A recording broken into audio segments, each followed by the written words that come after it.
Michel Collomb est journaliste, également auteur de plusieurs ouvrages, notamment Bush, le cyclone.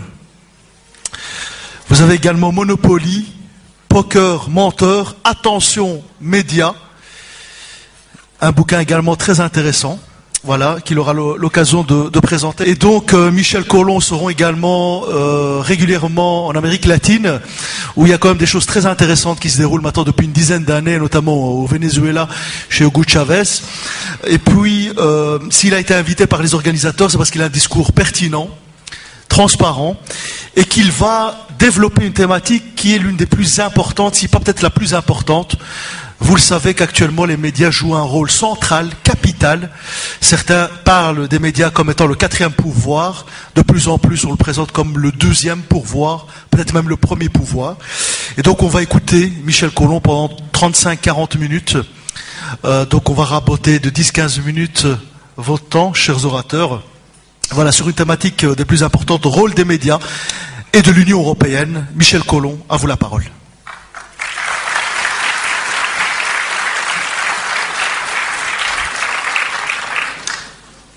Bonsoir, salam alaikum. Je suis très heureux d'être parmi vous.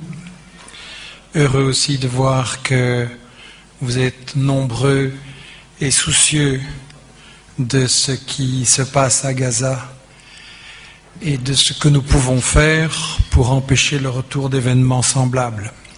Je crois que c'est ça qui nous rassemble tous. C'est que pouvons-nous faire ? Chacun d'entre nous, j'insiste, pas seulement les experts, pas seulement les spécialistes, surtout vous.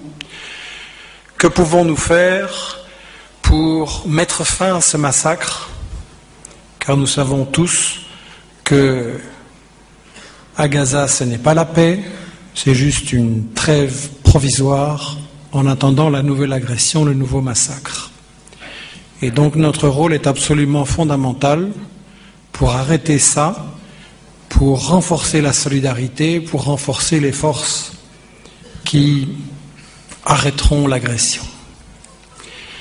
Alors je pense que ce qui est fondamental, c'est que chacun d'entre nous puisse effectivement expliquer autour de lui et combattre la désinformation des médias, qui ne sont pas des erreurs, qui ne sont pas des fautes individuelles, mais qui sont un système de propagande, parce qu'en réalité, je dis toujours, les guerres ne commencent pas par des bombes, elles commencent par des médias mensonges.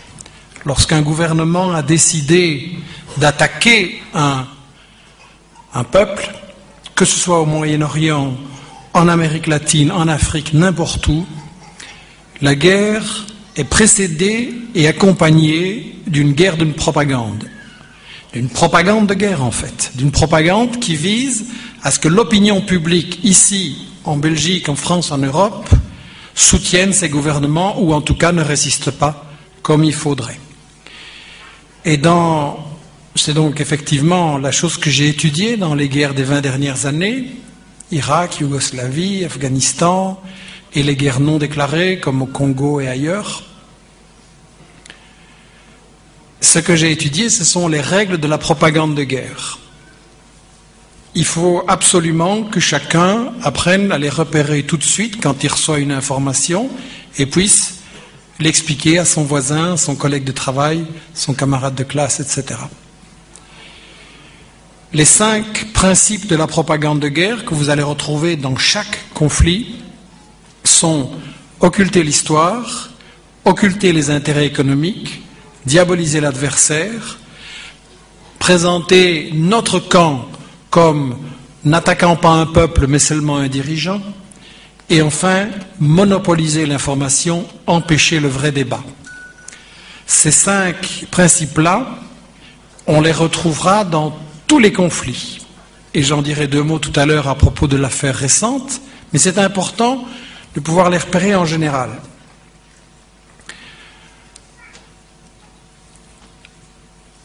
Chaque fois qu'il y a une guerre, un conflit, dans les médias, on nous cache l'histoire et la géographie de cette région qui est essentielle pour comprendre un conflit. Quand on nous dit en 90-91, l'Irak envahit le Koweït, c'est pas bien, les États-Unis et l'Europe vont lui faire la guerre pour empêcher ça. En passant, Israël envahit ses voisins tous les 2 ou 3 ans, ça c'est pas un problème, il reçoit des milliards d'aides militaires. Mais quand même, c'est faux l'information qu'on nous donne, parce qu'en réalité, ce sont les colonialistes britanniques qui ont séparé le Koweït de l'Irak au début du XXe siècle. Le gouverneur britannique de l'époque expliquait « on le fait pour empêcher l'Irak d'avoir un accès à la mer et pour l'affaiblir ». Et donc, ça on cache aux belgo-belges qui ne connaissent pas l'histoire du Moyen-Orient et donc qui ne comprennent pas ce qui s'est passé là-bas. Mais il y a beaucoup d'autres exemples. Quand on nous dit en Irlande, c'est une guerre de religion, les catholiques en veulent aux protestants et il faut les séparer, ils ne s'entendent pas. C'est faux. C'est une guerre coloniale. La Grande-Bretagne a colonisé l'Irlande, qui était agricole, qui était paysanne. La Grande-Bretagne, au XIXe siècle, développait des usines. Elle avait besoin de céréales et de nourriture très bon marché pour payer ses ouvriers le moins possible. Et donc, elle a agressé l'Irlande, elle l'a occupée, puis elle en a gardé une partie, et elle a amené là des colons qui, de fait, étaient protestants, tandis que les autres étaient catholiques. Et alors, la Grande-Bretagne a excité ce conflit et elle essaye toujours, et encore aujourd'hui, de présenter ça comme une guerre de religion. C'est pas une guerre de religion, c'est une guerre coloniale, c'est une guerre économique, comme en Palestine. Je pourrais multiplier les exemples. Le deuxième point fondamental qu'on nous cache, c'est que chaque guerre, je dis bien chaque guerre, il n'y a pas d'exception, est une guerre économique, une guerre pour le fric, une guerre pour les intérêts des multinationales. Et ça aussi, évidemment, on nous dit on fait la guerre pour arrêter une menace terroriste ou pour la paix ou pour séparer des gens qui ne s'entendent pas. Enfin, on a toujours des magnifiques raisons nobles et désintéressées, alors que toutes ces guerres sont économiques. Il y a toutes sortes de peuples qui souffrent dans le monde et dont on ne s'occupe pas, ou même on aide ceux qui les font souffrir. Mais là, tout d'un coup, on fait des guerres humanitaires. C'est de la blague. Ce sont toujours des guerres économiques, des guerres pour les multinationales. Et ça, il faut être capable de le montrer, vraiment. Et je vais donner un exemple. Effectivement, mon ami a dit que j'étais très intéressé par ce qui se passe au Venezuela, c'est vrai. J'y suis allé de nombreuses fois depuis 4 ans, j'ai beaucoup discuté, j'ai fait des enquêtes. Une collaboratrice a fait un très chouette film qui s'appelle Bruxelles-Caracas, qui présente tout ce que fait Chavez. Et je suis en train de terminer un livre qui s'appelle Les 7 péchés d'Hugo Chavez, parce que je pense que c'est très très important de ne pas se limiter à ce qui se passe au Moyen-Orient. Ce que fait Chavez est extrêmement important aussi pour le Moyen-Orient et pour le monde entier. Et pourquoi? Parce qu'en fait, c'est aussi un pays pétrolier. Et quand vous arrivez à Caracas et que vous montez, l'aéroport est au bord de la mer, vous montez vers la capitale Caracas, qui est à 1000 mètres, et vous voyez alors sur les montagnes très très raides, il y a des milliers et des milliers de gens qui habitent dans des taudis. C'est vraiment, c'est des blocs de béton. Et quand vous avez l'occasion d'aller d'un peu plus près voir, le sol c'est la terre, il n'y a pas de fenêtre, il n'y a pas d'eau, il n'y a pas de sanitaire. Le toit c'est une tôle ondulée et on est sous les tropiques, donc c'est vraiment des taudis. Et il y a des millions et des millions de gens qui habitent là-dedans. Alors quand vous arrivez là, vous vous dites, mais c'est quand même un pays pétrolier. Ça fait 80 années qu'on exporte du pétrole ici. À un moment donné, c'était même le premier exportateur de pétrole au monde. Où est passé l'argent? Et effectivement, quand Chavez arrive, il y a 80% de Vénézuéliens qui sont sous le seuil de pauvreté. Ça veut dire vivre avec 1 ou 2 dollars par jour. Vous pouvez essayer. Donc, quand vous vous demandez où est l'argent, mais si on vous indique le quartier où est l'argent, vous allez découvrir, ça s'appelle le Country Club, là, dans un quartier un peu discret de Caracas. Et là, vous voyez des villas. Les choses du Sartillan, ici, à côté, c'est des cabanes, parce que là, vous voyez des palais, avec des piscines comme des terrains de foot, avec des Ferrari et des Lamborghini à l'entrée. Bien sûr, il y a des barbelés, des miradors, des types avec des armes, etc., et des caméras qui vous espionnent. Et ça, c'est juste la maison à Caracas. Il y a la même chose à Miami. Le type, il a une île dans le Pacifique, il a un compte en Suisse. Enfin, l'argent, il est parti là. Et grâce à ces gens-là, il est surtout parti dans les coffres-forts de Exxon, qui, entre parenthèses, l'an dernier a fait 45 milliards de dollars de bénéfices, 45 milliards de dollars de bénéfices. Et ça fait 80 années que Exxon, BP, Total, tout ça, créent leur fortune, la richesse de leurs actionnaires et de leurs dirigeants, en pompant toute la richesse du Venezuela. C'est pas un détour que je fais là, c'est l'essentiel, parce que quand on attaque Chavez, quand on fait un coup d'État contre lui, quand on essaie de le renverser en sabotant l'industrie pétrolière, quand on l'attaque dans les médias en essayant de le diaboliser, de le présenter, lui aussi, tiens, comme un antisémite, ou comme un dictateur, ou un populiste, ou que sais-je, ça, les prétextes sont faits pour s'en servir.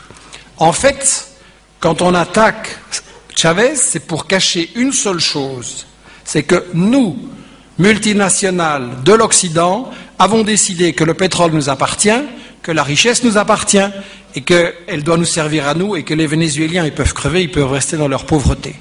Même chose pour le monde arabe, parce que la leçon de Chavez, maintenant qu'il est au pouvoir, il a utilisé l'argent du pétrole pour donner l'éducation à tout le monde, des soins de santé à tout le monde. Avant ça, il y avait 2 Vénézuéliens sur 3 qui n'avaient jamais vu un médecin de leur vie et qui n'allaient jamais en voir un parce que c'était trop cher.